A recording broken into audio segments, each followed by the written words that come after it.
गरजू लागला. जे न्यायाचं आहे ते जर मिळत नसेल तर ते स्वतःच्या मनगटाच्या जोरावर मिळवावाच लागेल. हा शिवसेना प्रमुखांनी दिलेला संदेश घेऊन तो झगडू लागला. एअर इंडिया होती, पण एअर इंडियामध्ये एकही मराठी माणूस नव्हता. शिवसेनेचा मोर्चा एअर इंडियावर गेला. एअर इंडियाचे अधिकारी रगेलपणानं बोलू लागले आणि बघता बघता एअर इंडियाच्या त्या अधिकाऱ्याच्या कानाखाली आवाज निघाला. त्या आवाजासोबतच शिवसेनेला नवी घोषणा मिळाली. आवाज कुणाचा? या एका घोषणेवर चोहोबाजूला आवाज उमटत राहिला. एअर इंडियाचा अधिकारी म्हणाला, हे रस्ते आमचे आहेत आणि शिवसेना प्रमुख ताडकन कडाडले. एअर इंडियाकडे येणारे रस्ते तुझे असतील, पण एअर इंडियाकडून जाणारे रस्ते मात्र माझे आहेत, एवढं लक्षात ठेव. आणि त्याच्यानंतर एअर इंडियाची दारं मराठी माणसासाठी खुली झाली. अनेक वित्तीय संस्था, विमा कंपन्या, बँका याच्यामध्ये मराठी पोरांची भरती चालू झाली. पण दुसरी महत्वाची गोष्ट होती, आमचं इंग्रजीवर प्रभुत्व नव्हतं. दक्षिणातली लोक त्यात अग्रेसर, त्यामुळे त्या नोकऱ्या कुशल म्हणून त्यांना मिळायच्या. शिवसेना प्रमुखांनी झोपलं, मराठी तरुणांना नोकऱ्या मिळत का नाहीत? मराठी तरुण नोकऱ्यांमध्ये मागं का? आणि मग त्यातूनच लोकाधिकार समितीचा जन्म झाला. स्थानिक लोकाधिकार समित्या तयार झाल्या आणि मराठी मुलांना नोकऱ्या मिळाव्यात यासाठी मुलांच्या प्रशिक्षणापासून सुरुवात झाली. त्यांना इंग्रजी बोलता आलं पाहिजे, त्यांचे इंग्रजी उच्चार शुद्ध आणि स्पष्ट हवेत. एवढंच नव्हे तर त्या तरुणानं आपल्या गळ्यातली टाय कशी बांधावी इथपर्यंत त्याचं प्रशिक्षण घेतलं जाऊ लागलं. आणि बघता बघता मराठी पोरगा मग या सगळ्या क्षेत्रांमध्ये आस्ते आस्ते स्वतःचं स्थान निर्माण करू शकला. प्रश्न एकच आहे, आज मुंबईमध्ये राहणाऱ्या कुठल्याही माणसाला एकच प्रश्न विचारावा, जो विचारेल शिवसेनेनं काय केलं, जो विचारेल शिवसेना प्रमुखांनी काय दिलं, एकच प्रश्न, जर शिवसेना नसती तर काय झालं असतं याचं उत्तर शोधा, म्हणजे शिवसेनेनं काय केलं हे कळेल. जर शिवसेना प्रमुखच नसते तर मराठी माणूस आणि मराठी समाज कुठं असता याचं उत्तर शोधा, म्हणजे शिवसेना प्रमुखांचं कर्तृत्व कळेल. इतकं अफाट आणि प्रचंड कार्य शिवसेना प्रमुखांनी त्यावेळी केलं. दादा कोंडकेंनी मराठी चित्रपट काढला, पण या मुंबईमध्ये त्यांच्या चित्रपटाला थिएटर मिळेल. अनेकांच्या नाकधुऱ्या काढल्या, अनेकांपुढं नाक घासलं. मराठी चित्रपट आपल्या थिएटरला लागू द्या.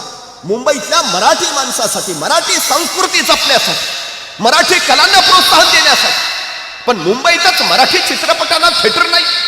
गोष्ट बाळासाहेबांच्या कानावर गेली आणि आदेश सुटला, उचला. आणि त्या थिएटर मालकाला उचलून आणला गेला. पुन्हा कानाखाली आवाज निघाला. नंतर मात्र कुठल्याही थिएटरमध्ये मराठी चित्रपटाला अडवलं गेलंय असं कुठंच आणि कधीच घडलं नाही. सगळ्यात महत्वाची गोष्ट शिवसेना प्रमुखांनी स्पष्ट सांगितलं, सांगून बघा. सांगून कळत नसेल समजावून सांगा, समजावून उमगत नसेल समज देऊन बघा, समज देऊन कळत नसेल दम देऊन बघा, दम देऊन कळत नसेल दमात घेऊन बघा, आणि दमात घेऊनही कळत नसेल तर त्याचा दम काढून सांगा. मुंबई नाही कुणाच्या बापाची, ती आमची, आमची आणि ती आमचीच राहील, ती मराठी माणसाची. शिवसेना प्रमुखांनी मराठी माणसाच्या उरात हे बळ भरलं, तो आत्मविश्वास भरला, ती जिद्द भरली आणि मराठी माणूस झुंजण्यासाठी, लढण्यासाठी तयार झाला. 66 ला शिवसेना जन्माला आली आणि 67लाच ते निवडणुकीच्या रिंगणातही उतरले. राजकारण हे गजकरण, हे पहिल्या दसरा मेळाव्यात शिवसेना प्रमुखांनी उद्गार काढले. ही शिवसेना समाजकारणासाठी आहे हेही सांगितलं. याच सभेमध्ये 30 ऑक्टोबर 1966 शिवसेनेचा पहिला दसरा मेळावा. मार्मिक मध्ये या सभेचं आमंत्रण छापून आलं. मराठी राज्यात मराठी माणसाची ससे होलपट थांबवण्यासाठी मराठी माणसानं या मेळाव्याला आलंच पाहिजे. पण पिचक्या काठीच्या कण्याच्या माणसांनी या मेळाव्याला येऊ नये.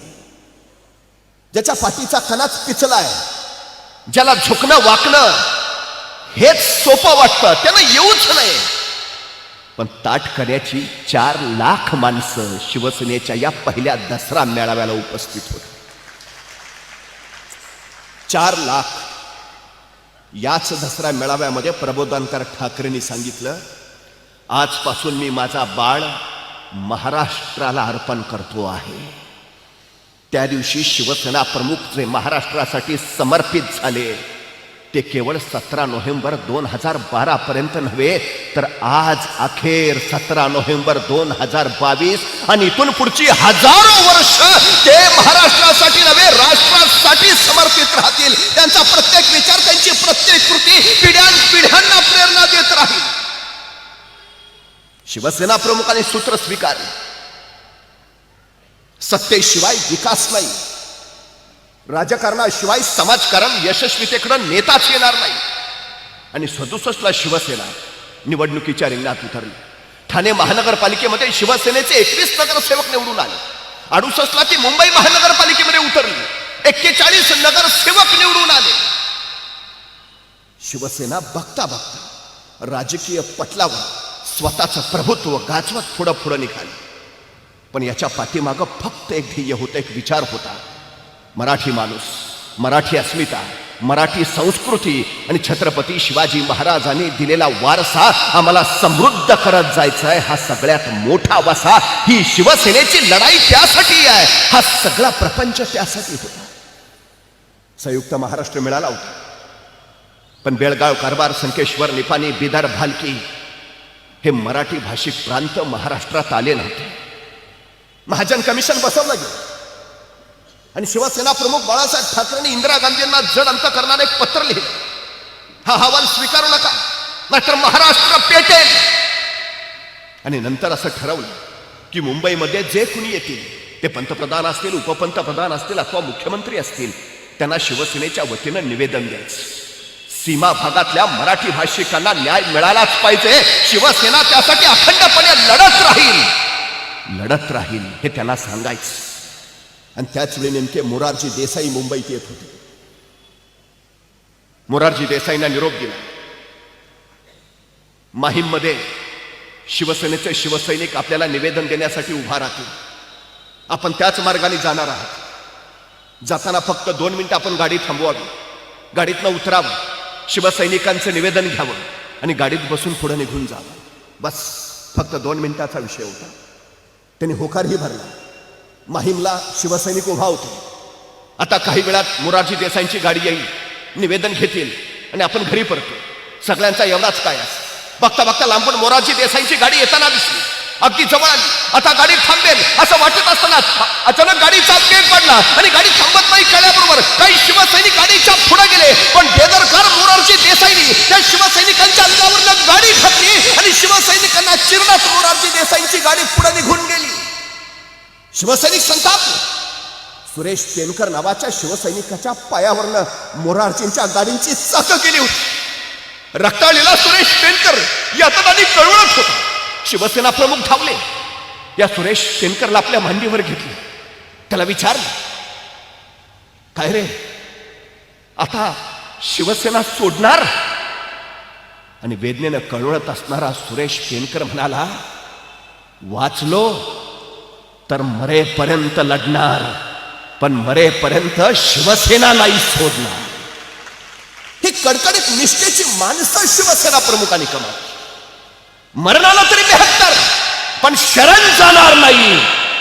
हा शिवसेना प्रमुखांनी दिलेला सगळ्यात मोठा संस्कार होता. पण या घटनेनंतर शिवसैनिक संतापले. 4 दिवस मुंबई पेटली, दंगल उफाळली. शिवसेना प्रमुखांना याच वेळी अटक केली, त्यांना तुरुंगात घातलं. पण मुंबई शांत व्हायचं नाव घेईल.